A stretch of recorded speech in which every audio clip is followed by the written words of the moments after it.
Démarrer. Bonjour à tous. On est ravis de vous retrouver en cette rentrée un peu décalée là, pour continuer notre cheminement pour vous aider à gagner des marchés publics. Aujourd'hui, c'est notre 3e masterclass et on va le consacrer aux besoins profonds de l'acheteur. L'acheteur public, effectivement, c'est une entité un peu complexe, on vous l'expliquera, mais c'est quand même une personnalité qui a des besoins et on va voir comment il les exprime et comment surtout nous, on décrypte ces besoins profonds. Pour cela, alors je vais peut-être commencer par partager l'écran, ça sera peut-être plus pratique.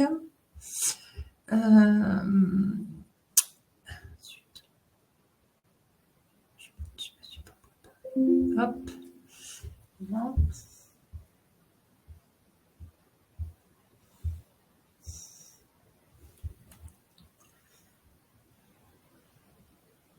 Voilà.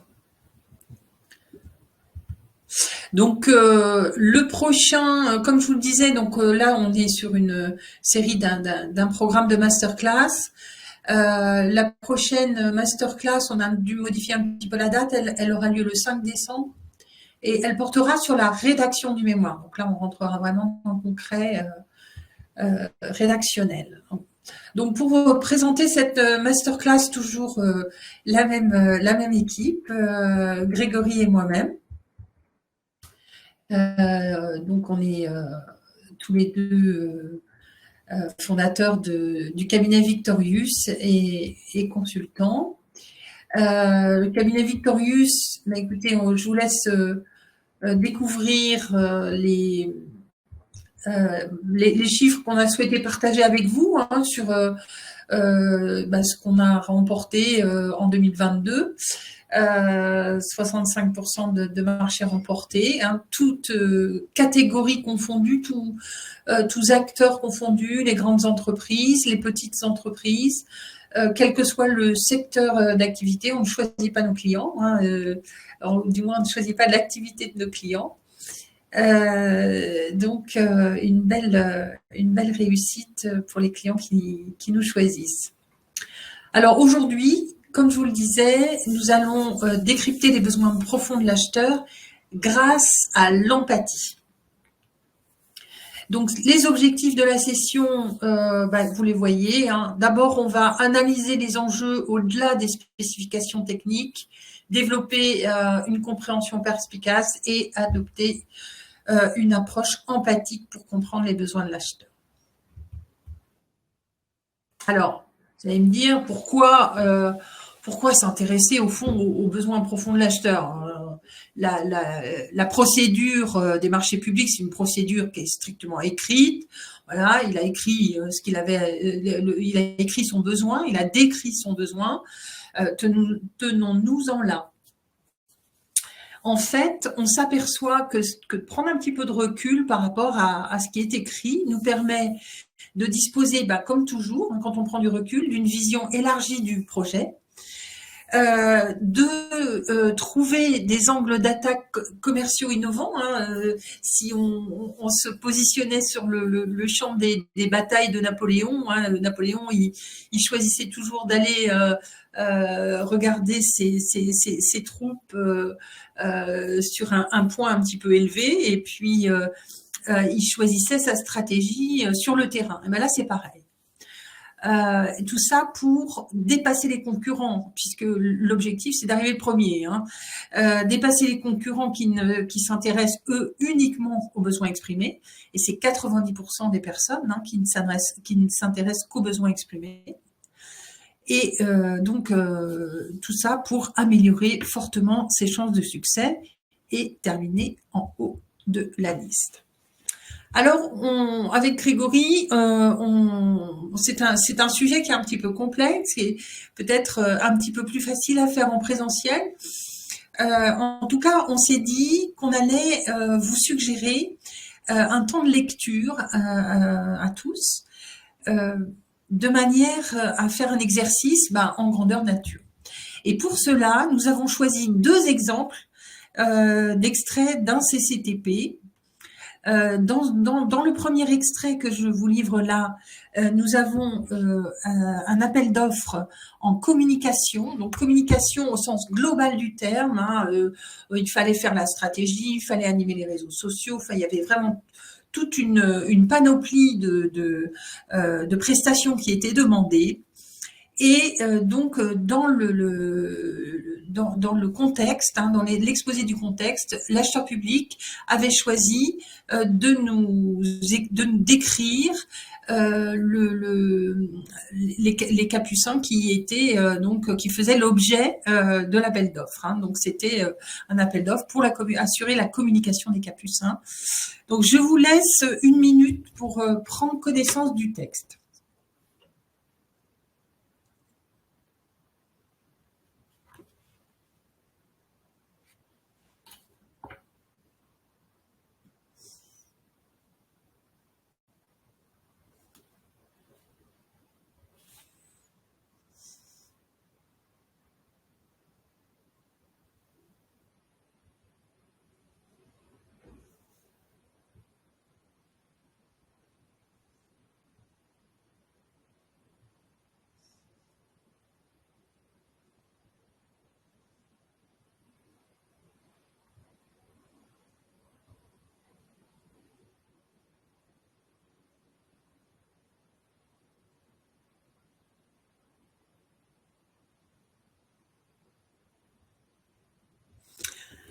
Voilà, donc j'espère que vous avez fait une bonne lecture attentive.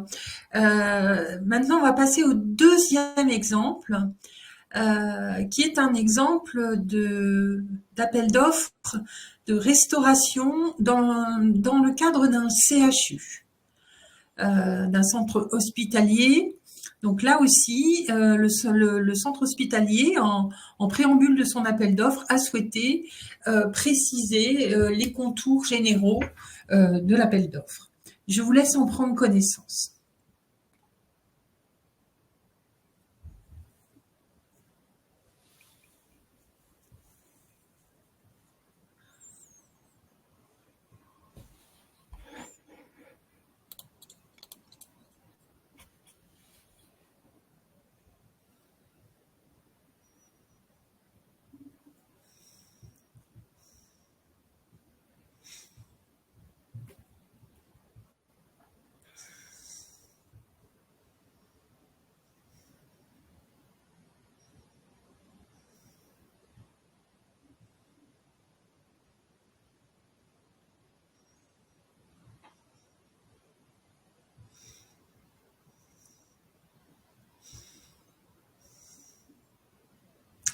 Voilà, donc c'est la fin de ce premier masterclass muet. Nous allons donc continuer. Grégory, je te passe la parole pour expliquer donc ces deux exemples. Super, merci Françoise. Alors, nous, on voulait insister sur un premier concept qui est celui de la tension, enfin des critères d'achat. Donc, on le modélise comme ça, c'est que un besoin, c'est l'écart entre ce que l'on a et ce que l'on voudrait avoir. On a trouvé cette illustration, ce petit garçon avec la pomme et le gâteau. On se dit qu'il a sûrement besoin de manger une pomme parce que c'est sûrement bon pour sa santé. Malgré tout, on voit qu'il a très très envie d'acheter ou de manger ce gâteau au chocolat qui a l'air délicieux. Et bien en fait, cette tension-là, elle est le fondement de tout ce qu'on peut acheter. C'est un peu toujours le paradoxe, l'écart entre le cœur et la raison. La raison nous dirait, il faut manger cette pomme-là, et le cœur nous dit, ce gâteau a l'air vraiment très très bon. On sait que c'est pas bon pour la santé, mais ça a l'air quand même très appétissant. Donc en fait, ce qu'il faut comprendre, c'est que plus cet écart, plus cette tension, on pourrait même la comparer à une tension électrique, qui est la force qui sépare deux choses, que plus cette tension est grande, plus le coup de foudre, pour filer la métaphore électrique, plus le coup de foudre est rapide et brutal et fort. Ça veut dire que si on comprend bien l'écart des besoins de l'acheteur entre ce qu'il a et ce qu'il voudrait avoir, ce qu'il ne dit pas, hein, forcément avec des mots intelligibles et disponibles sur le papier, mais qui sont sous-tendus. Si on arrive bien à creuser, à tirer ces deux pôles-là, on a de grandes chances de convertir très très vite la vente. Donc, on va sur cette idée-là de besoin et de désir, on va creuser un peu le sujet avec vous.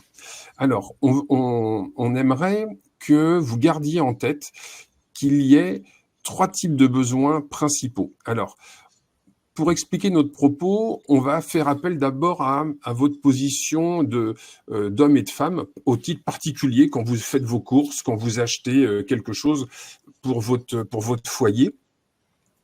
On s'est dit que le parallèle avec le café, parce que c'est un produit de grande consommation, pouvait être intéressant. Alors, pour expliquer mieux notre propos, le premier besoin est un besoin explicite. Ça veut dire que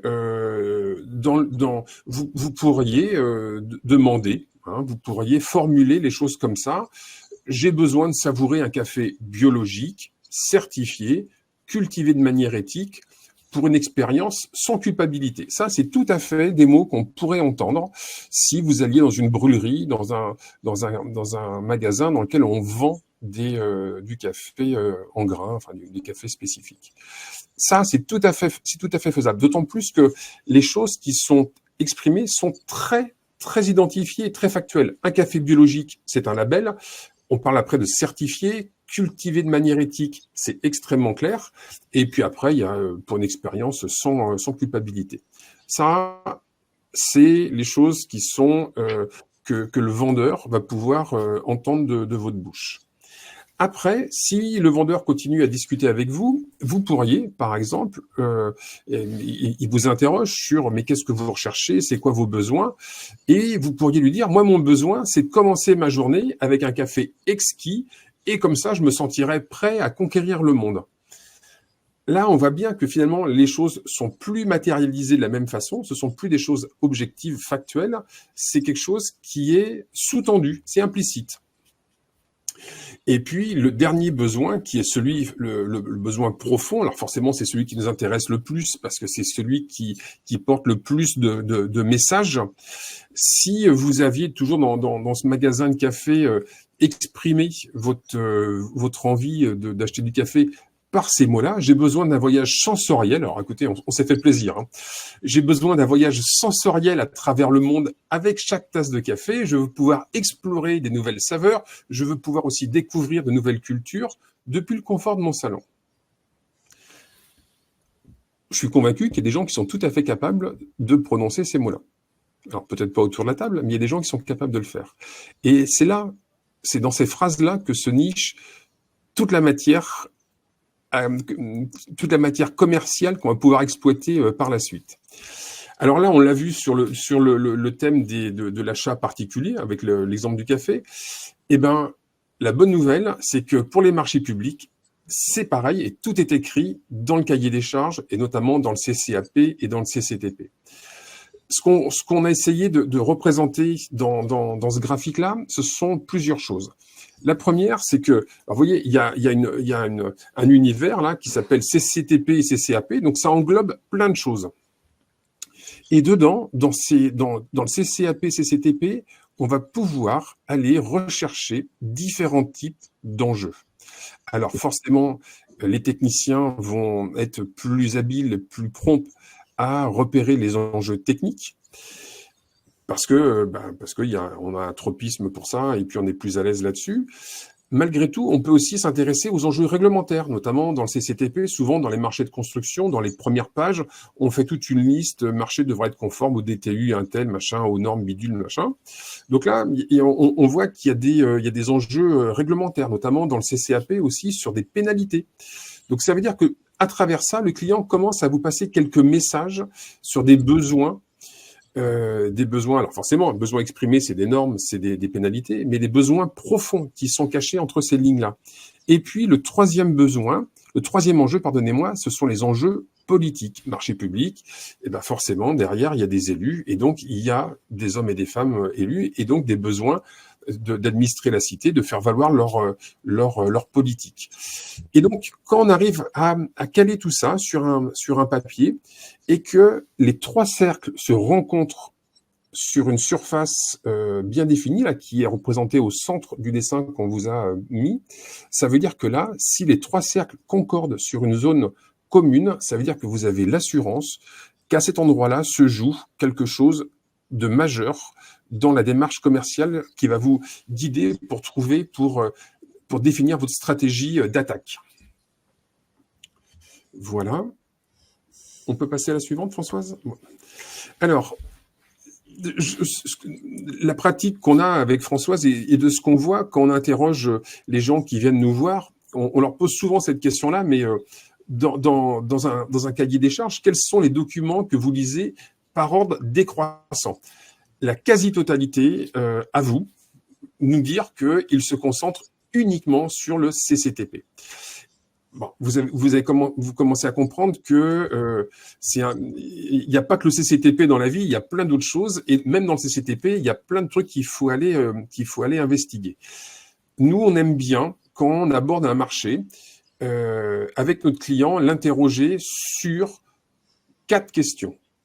La première question, et celle-ci, vous pouvez vous la poser vous-même en vous mettant à la place de l'acheteur, en faisant preuve d'empathie, comme l'expliquait tout à l'heure Françoise.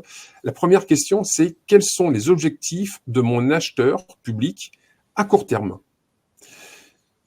Et la même question, mais à long terme. Vous allez voir que les réponses ne sont pas les mêmes. Et c'est entre ces deux-là que peut aussi naître cette forme de tension entre quelque chose d'immédiat et quelque chose de plus long. Et après, à voir comment vous pouvez vous placer sur cette ligne de tension. La troisième question qui est intéressante à investiguer, c'est bien évidemment, c'est marqué au conditionnel. Ça présuppose un effort de projection.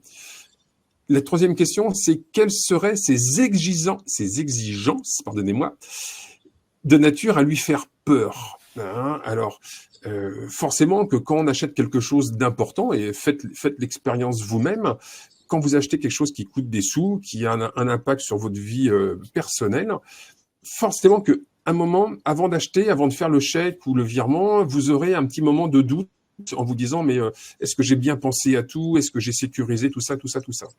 Ça, ce sont vos peurs qui sont légitimes. Et donc, ça veut dire que si vous arrivez à les identifier, clairement, dans le marché public, vous avez toutes les chances de pouvoir, par effet miroir, les traiter en apportant des garanties, des assurances. Donc ça, c'est un troisième sujet. Pour un petit clin d'œil, ça, c'est des informations qu'on va retrouver très souvent dans le CCAP, dans les pénalités. Et puis enfin, la quatrième question, c'est quelles sont les exigences qui seraient susceptibles de l'intéresser fortement. Bon, celle-là, elle se pose évidemment, mais il faut pas la méconnaître et il faut pas l'oublier. Voilà. Donc, quand vous avez ces 3 questions sous le nez, vous avez répondu à ça. À ce moment-là, on peut passer à l'étape suivante. L'étape suivante, vous allez voir, c'est un outil qui existe depuis longtemps, un outil qu'on va partager ensemble et qui va servir finalement à identifier les besoins profonds de l'acheteur. Voilà. Alors, si, tu peux revenir, voilà. Merci Françoise. Donc ça s'appelle le SONCAS. Alors, c'est un outil connu, qui est exploité depuis des dizaines d'années, qui prend, pour les plus curieux, les plus curieuses, qui prend appui notamment sur un concept qui s'appelle la pyramide de Maslow, M-A-S-L-O-W. Vous pourrez aller voir sur Internet, c'est très intéressant, et qui décrit toute une série d'empilements de besoins primaires à des besoins plus évolués. En tout cas, ce qui nous concerne, sur cette idée-là, toujours de besoin, de tension, on va essayer de caractériser 7 champs. Ce sont des critères d'achat qui permettent de Oui, de caractériser un moment, une personne et un achat. Alors, la représentation là en histogramme avec des petites barres, ça fait un peu comme pour les plus anciens, un peu comme sur les chaînes hi-fi, il y avait des équaliseurs avec des vues-mètres qui montaient et qui descendaient en fonction des basses, des aigus, des trémoles. Donc c'est le même principe. Plus la barre est haute, plus la tension est grande, plus l'écart est fort, donc plus le besoin est grand, plus on a de chances, en appuyant sur ce critère-là, de convertir la vente. SONCASE, c'est un acronyme pour plusieurs besoins qu'on a inscrits sur la partie gauche de l'écran. Donc le premier besoin, S, ça veut dire le besoin de sécurité. La sécurité, c'est quand j'achète quelque chose, je veux être sûr qu'il fonctionne, que dans le temps, il soit garanti pour une période longue, que je puisse disposer d'un SAV dans des délais hyper brefs. Voilà, ça, ce sont des besoins de sécurité qu'on va repérer assez facilement dans les cahiers des charges. Après, le deuxième besoin, alors je précise qu'ils ne sont pas classés par ordre d'importance, ils sont classés d'une manière qui ça permet de faire un lettrage qui soit mémorisable plus facilement. Le deuxième besoin sur lequel on peut passer un peu de temps, c'est le besoin d'orgueil. Et oui, on a tous plus ou moins des envies d'orgueil. Alors, il y a un exemple qu'on utilise souvent, c'est le téléphone portable. Certains sont prêts à mettre des fortunes pour acheter des téléphones portables high-tech qui coûtent très très cher, et puis d'autres considèrent que c'est juste un téléphone portable et investissent des sommes plus raisonnables. C'est un besoin d'orgueil. Souvent, le besoin d'orgueil, c'est moi je fais, moi j'aime. Le troisième besoin qui est intéressant de caractériser, c'est le besoin de nouveauté.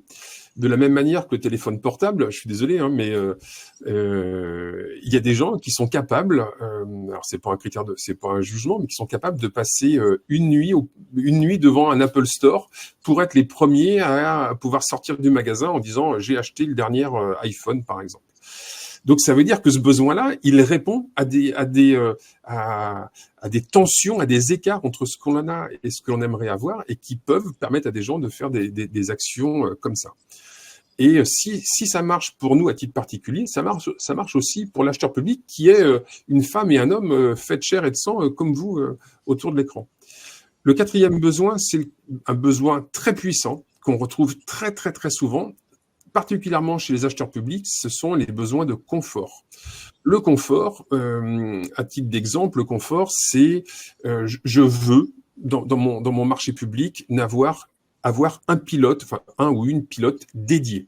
Ça veut dire qu'en cas de problème, j'appuie sur un bouton et cette personne-là prend en charge ma demande. Ça, c'est extrêmement confortable.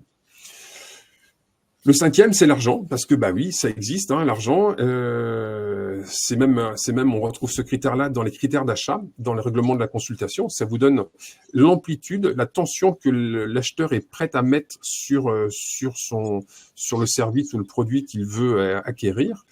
Le sixième, ce sont les besoins de sympathie. Alors là, c'est un peu plus subtil. Ça peut être, et c'est la dernière fois que je ferai référence au téléphone portable, mais par exemple, on sait que la marque Apple bénéficie d'une grande sympathie pour un grand nombre de fans. Il y a une communauté Apple, et pour rien au monde, il changerait. Bon, écoutez, c'est comme ça, mais ça veut dire que ça existe. Mais c'est aussi, par exemple, la sympathie pour le commercial ou la commerciale ou la chef d'agence qui vient prospecter, qui vient entretenir les relations avec l'acheteur public. Et puis le dernier, qui est un rajout récent comme critère d'achat, qui est le critère environnement, qui permet à l'acheteur public de faire des choix éclairés et même de prendre l'environnement comme un critère majoritaire. Voilà, je suis désolé, j'étais un petit peu long, mais cet outil-là, il est déterminant, il est essentiel. Et tout à l'heure, on vous a montré là 2 exemples de CCTP. On vous en parle, on vous a montré parce que maintenant, on va faire une mise en pratique pour tester, voir si vous avez bien compris ce que je vous ai raconté. Et après, on l'appliquera aux deux cahiers des charges que l'on a vu tout à l'heure. Pour le coup, on pense que c'est très opérationnel et ça va vous permettre de pratiquer le sujet. Donc, rappelez-vous, ce besoin sur ces sept critères, il peut être plus ou moins grand. Maintenant, on va vous présenter une pub pour une marque, pour une pub pour la location de voitures. Alors, à droite de votre écran, vous avez un chat et on vous invite là à réagir tout de suite. On va prendre 2-3 minutes pour ça, pour nous dire, d'après vous, quand vous voyez cette pub-là, et maintenant c'est qui le patron, d'après vous, quels sont les critères d'achat parmi le son casse que le publicitaire, que l'entreprise a eu envie d'activer chez les gens qui ont visualisé cette publicité. Et après, on débriefera ensemble.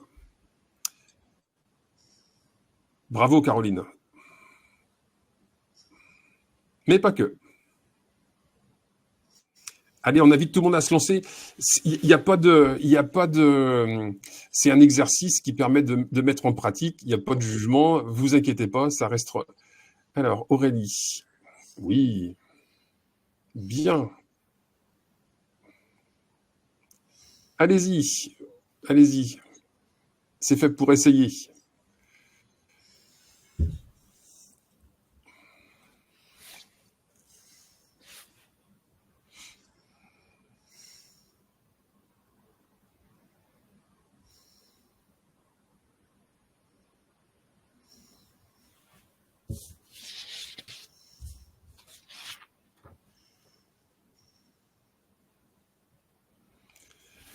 Alors, je ne sais pas si tout le monde a, je sais pas si tout le monde a répondu, mais pour que ça soit dynamique.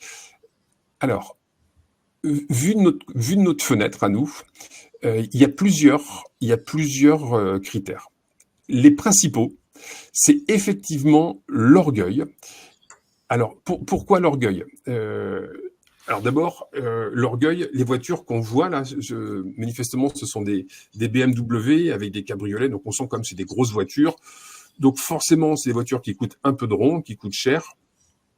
Et donc forcément que si on loue des voitures qui sont chères, c'est qu'on a des ronds. Ça veut dire que voilà, on a plutôt réussi dans la vie de ce côté-là, et que c'est un signe extérieur de réussite. Donc c'est manifestement une grosse dose d'orgueil. Donc si quelqu'un va dans un magasin Sixt, une agence Sixt pour louer des voitures comme ça, on peut imaginer que il aime qu'on le regarde. Après, je vois que Aurélie a proposé le critère nouveauté. Je suis pas sûr que ça soit vraiment le critère dominant, bien que les voitures soient récentes. Mais là, dans la pub qui nous est proposée, je suis pas un peu moins. Alors, le côté sympathie, Séverine, effectivement, parce que c'est qui le patron, ça permet de mettre un peu de distance sur des choses, de mettre un peu d'humour dans quelque chose qui est souvent un peu mal perçu, l'orgueil. Donc là, on met un peu de distance là-dessus, ça permet de faire passer les choses, la pilule plus facilement. Et d'ailleurs, ce titre-là, Françoise l'autre jour nous faisait remarquer quand on partageait que les couleurs aussi des voitures, c'est peut-être pas le hasard parce qu'elles sont bleu, blanc, rouge. Et c'est aussi dans le bon ordre. Donc voilà, il y a sûrement un sujet aussi là-dessus sur le côté orgueil. Le côté confort, peut-être, mais une petite dose, alors parce que c'est des belles voitures, donc comme elles sont chères, on imagine qu'elles soient confortables, mais c'est pas vraiment le sens du message profond. L'argent, alors là-dessus, il y a peut-être un contresens, Dina. C'est que là, si on veut louer des grosses voitures comme ça, on sait qu'on va payer cher. Donc ça veut dire que finalement, si on est prêt à payer cher, le critère argent sera faible. De la même manière que dans les critères de jugement, si le critère de jugement il est ramené à 20% ou 30%, ça veut dire que l'acheteur public il est capable d'acheter quelque chose de beaucoup plus cher que la moyenne des offres qui lui seront proposées. Voilà. Écoutez, j'espère que vous pouvez malgré tout réagir sur le petit chat. On a prévu une deuxième vidéo. Une deuxième publicité. Alors, même exercice. Si vous voulez bien vous donner la peine de partager avec nous là votre décryptage. Donc d'après vous, alors peut-être celle qui nous plaît bien là, c'est le super héros, le gros café. Là-dessus, d'après vous, quelles sont les cibles en termes de son cas, sécurité, orgueil, nouveauté, confort, argent, sympathie et environnement que la personne qui a fait la publicité veut pouvoir allumer chez les personnes qui verront cette pub-là. Allez-y, c'est parti.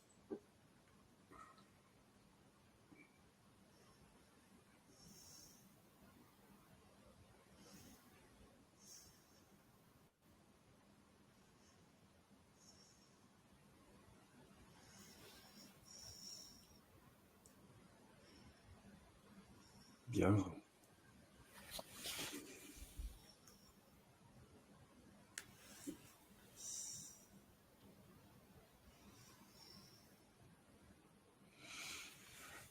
Je vois qu'il y a encore quelques personnes qui sont en train de taper. On va laisser à tout le monde le soin de pouvoir s'exprimer et après on débriefera ensemble. Alors, je ne sais pas si tout le monde a pu s'exprimer, je l'espère. Alors, écoutez, moi je pense que je suis ravi que vous ayez intégré le sujet aussi rapidement. Alors c'est vrai, premier truc qui nous a frappé quand on a sélectionné cette publicité-là, c'est le côté super-héros. Alors c'est effectivement, on fait appel à la sympathie. Souvent les cafés, alors le carte noire parce que c'est très connu, on le voyait sur la publicité de gauche là où c'était très sensuel, c'était très bon. Voilà. Maintenant, là, il décale un peu le sujet. Alors, qu'est-ce qu'on voit dessus? Super-héros, donc il y a un clin d'œil, sympathie. Torréfié en France, bleu, blanc, rouge. Ça veut dire que là-dessus, c'est un côté sécurité. Hein. Ça veut dire que on sait que c'est fait en France, c'est pas fait dans un pays exotique. Donc, c'est quelque chose, on va aller chercher des valeurs là-dessus plutôt de sécurité. En plus, il le réindique en dessous. C'est dans une commune, La Vérune. Alors, moi, je connais pas, hein. Mais ça veut dire qu'ils vont vraiment essayer d'incarner, de localiser pour ancrer ça. Donc, c'est une vraie marque de sécurité. Par des maîtres torréfacteurs. Donc, c'est pas n'importe qui, ce sont des maîtres torréfacteurs. On renforce le côté sécurité. Peut-être que aussi, on pourrait se dire que, et comme on le voit après, une passion, des grains d'exception. Quand on voit ça, on se dit, forcément, c'est pas les grains premier prix. C'est fait en France, c'est des grains d'exception, des maîtres torréfacteurs. Ça veut dire qu'en creux, ça va coûter des ronds. Ça va être sûrement un peu plus cher que le café lambda. Donc, ça veut dire que si on le met sur la table et qu'on le partage comme ça et qu'on le voit au moins, ça veut dire qu'on va quand même aussi chercher un petit peu le côté orgueil. Il y a, je suis d'accord, le côté avec Dina, le côté environnement, parce que c'est fait en France, donc ça veut dire qu'il n'y a pas de CO2. Et aujourd'hui, les gens sont de plus en plus attachés à ça. Donc, sympathie, sécurité et environnement. Vu de notre fenêtre, c'est tout à fait contestable. On est prêt à en reparler avec vous, mais voilà. Maintenant, je repasse la main à Françoise parce que on va continuer encore dans les applications. Alors, merci Grégory. Donc, à la lumière des explications que vous a fournies Grégory, donc sur ce son casse, et si on relisait aujourd'hui, maintenant, là, les extraits de CCTP que je vous ai communiqués tout à l'heure, qu'est-ce que ça donnerait?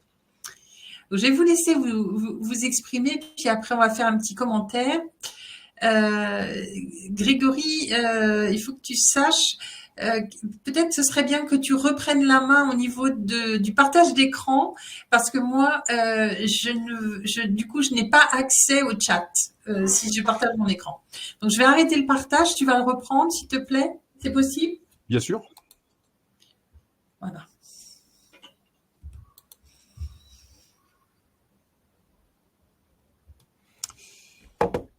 Il faut juste que je trouve la bonne, qui est celle-ci. Voilà. Est-ce que c'est bon? Françoise? Oui, pardon. Oui, c'est bon, c'est bon.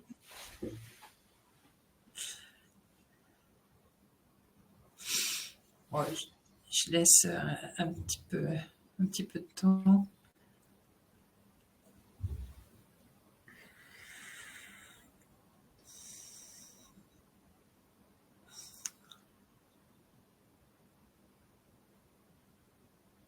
Alors, c'est un exercice qui peut paraître un petit peu fastidieux ou un peu compliqué, mais vous allez voir, ça devient très très vite un jeu. Et on devient, notre œil s'exerce assez vite, et ça devient très vite agréable en fait.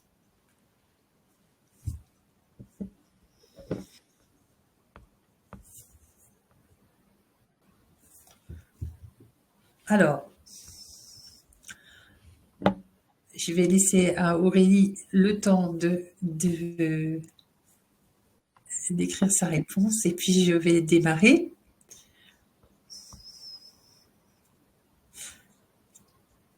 Alors, en fait, on a souhaité vous présenter cet extrait-là parce qu'il nous semble assez caractéristique et c'est assez rare, caractéristique de l'orgueil en fait. Alors je vois qu'il n'a pas été beaucoup cité, mais c'est pas grave, c'est un exercice. Je vous dis au début on tâtonne un petit peu. On a quand même un article qui est écrit avec un langage que je trouve très soutenu. Hein, des espaces publics couverts, dévolus à la déambulation. On a un langage assez soutenu. On nous explique qu'on est sur la plus grande place publique couverte d'Europe. Moi, j'ai la plus grande place publique couverte d'Europe. Donc, c'est quand même, voilà, les personnes qui ont écrit ce CCTP ont quand même voulu montrer qu'ils étaient très fiers, et à juste titre d'ailleurs, hein, de leur place des Capucins. Et ils ont voulu montrer l'importance qu'ils y attachaient. Hein. Attention, on n'a pas fait n'importe quoi, et en termes de communication, on attend de vous que vous ne fassiez pas non plus n'importe quoi. Il va falloir que vous sachiez valoriser l'image de notre centre à la hauteur de ce que nous, on a envie d'y mettre. Alors, si on poursuit notre lecture, on a donc une description, hein, avec une liste à puces, une description du contenu de l'espace. Et alors, par exemple, on a un espace atypique. Espace atypique, c'est vraiment, on cherche des choses un peu différentes, de la nouveauté. Oui, alors j'ai vu que nouveauté était très citée, et il y a ça aussi. Hein. On a aussi le concept store. Bon, ça c'était déjà il y a quelque temps, donc on parlait beaucoup moins de concept store, c'était beaucoup plus nouveau. Voilà, le choix des animations, le choix des activités économiques est aussi caractéristique de cette volonté de nouveauté et d'orgueil. Donc voilà. On a enfin les ateliers des Capucins, en dernier paragraphe, sont un espace qui doit être considéré. Donc après, on nous explique ce qu'est le tiers-lieu au sens de la définition de Ray Oldenburg. Vous voyez, on est vraiment là dans l'intellectualisation de l'espace public pour montrer qu'on en a, on a une grande considération pour ce qu'on a fait. Voilà. Donc ça, c'est vraiment caractéristique, et on s'est dit que c'était intéressant de le partager avec vous. Donc beaucoup d'orgueil, beaucoup de nouveautés. Alors l'extrait suivant, Grégory, tu as peut-être quelque chose à rajouter sur la communication? Non, c'était parfait, Françoise. Ouais. Parfait. Alors donc pour le slide suivante, s'il te plaît, on retourne avec notre extrait de à haute restauration. Alors là, on vous a facilité involontairement l'exercice, puisqu'il y a eu des éléments de surligner. Donc, on vous laisse faire un petit l'exercice de la même façon, hein, tout simplement. Amusez-vous à, à participer. Il n'y a rien à gagner. Juste le plaisir de jouer.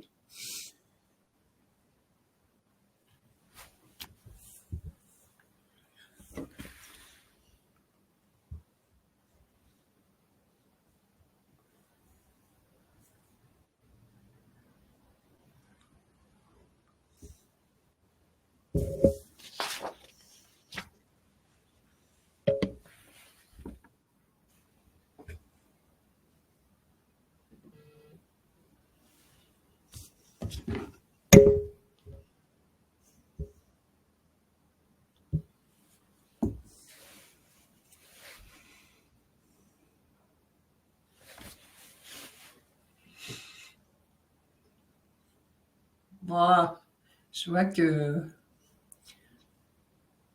vous êtes inspiré. C'est bien. Alors, on va regarder un petit peu tout cela. Donc, on est sur un projet de restauration dans le cadre d'un centre hospitalier universitaire. Donc déjà, on sait quand même que politiquement, on va avoir affaire à un besoin de sécurité naturelle, je vais dire. Hein. On est là pour soigner les gens, on n'est pas là pour les empoisonner avec la restauration. Bon, cependant, effectivement, on a donc un besoin de sécurité qui est très très exprimé là. Hein. On parle de la satisfaction des usagers liée à la qualité de l'offre, de l'accueil, de l'environnement. Donc on cite bien tous les éléments. Hein. L'environnement, on voit que c'est important aussi. Donc la satisfaction, ça amène du confort et un besoin de confort et de sécurité. Le CHU, il a envie de déléguer son espace restauration à des personnes qui vont le décharger de ce point-là. Hein. On a également, dans la rédaction, nous avons à cœur de faire bénéficier aux usagers d'environnements attractifs, conviviaux et de qualité. Hein, donc là, on a aussi du confort.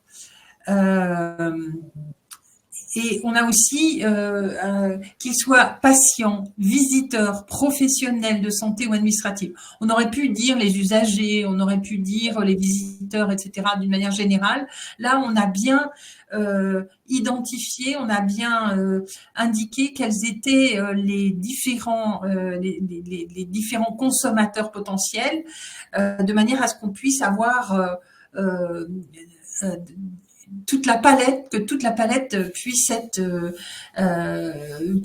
traitée. Donc là, on a vraiment besoin de confort et de sécurité. Voilà. Grégory, est-ce que tu as des points à ajouter là-dessus? Oui, moi j'en ai un. Ouais. Quand je vois dans le premier chapitre, dans le premier paragraphe, et de s'affirmer comme un groupe territorial de référence. Alors là, il y a un peu... Là, il y a de l'orgueil. Là, je peux vous dire, le néon orgueil, il s'allume, il clignote en rouge fluo. Mais ça veut dire que, comme on l'a vu avec Françoise, c'est les critères d'achat de la personne qui a rédigé ou du groupe qui ont rédigé, c'est essentiellement sécurité, confort et orgueil.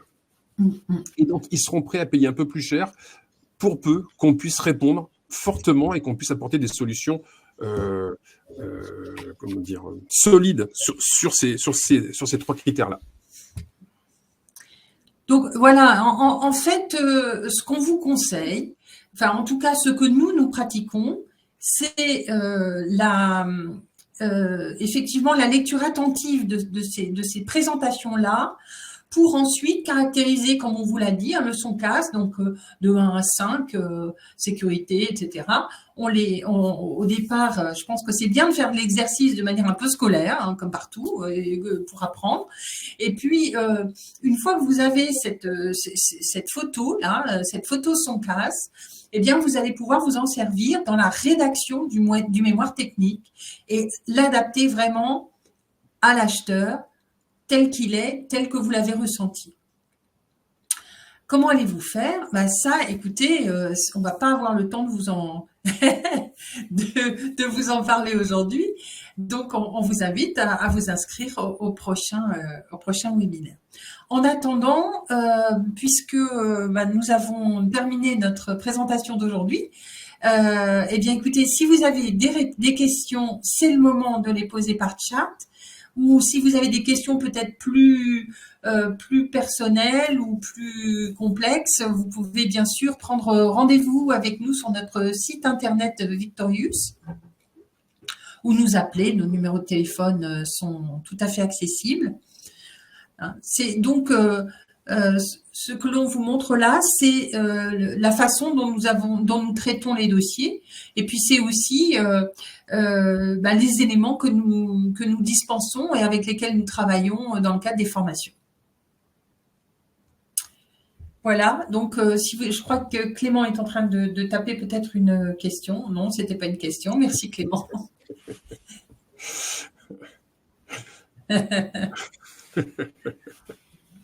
Bon, ça veut dire qu'on a été super clair. Je sais pas. Ah. Alors, Caroline, quand vous dites qu'il sera prêt à payer un peu plus cher pour ses services, cela n'est pas aussi en lien avec la proportion du poids prix technique. Ah si, bien sûr.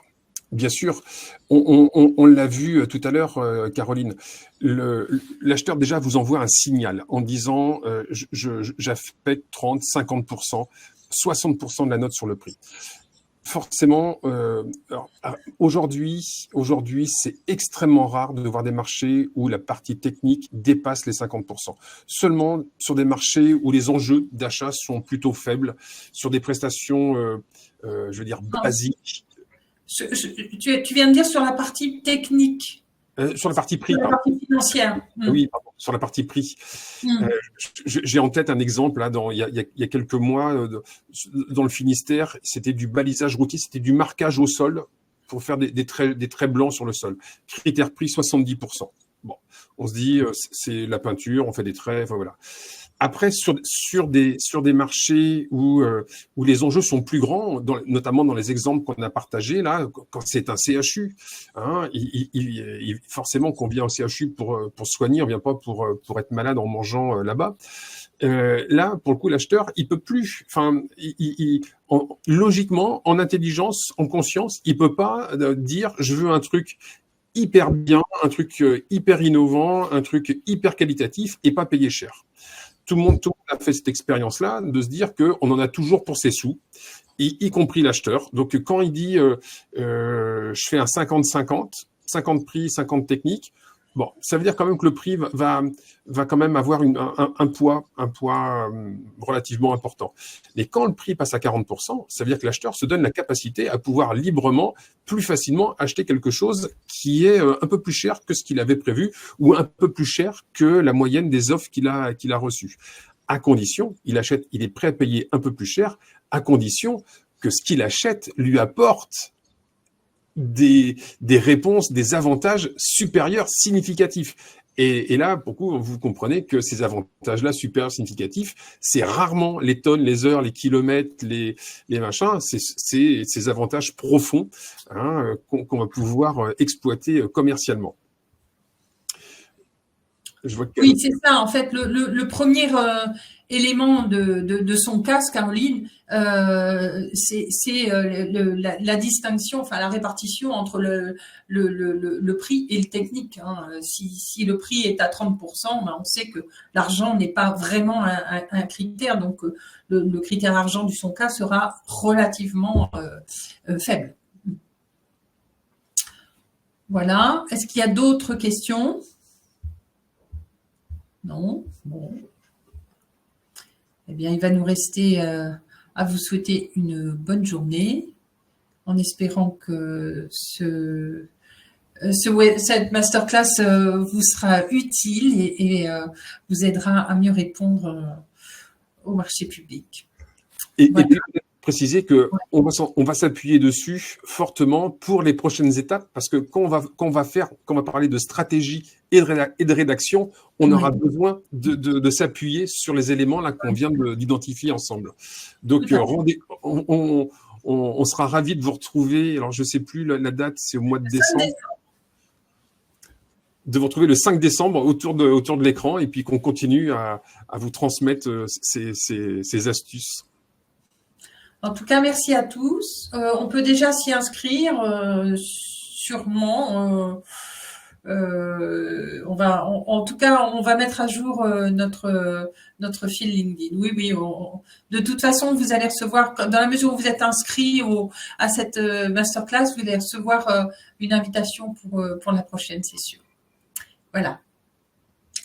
Bien. Eh bien, bonne journée à tous. Merci beaucoup.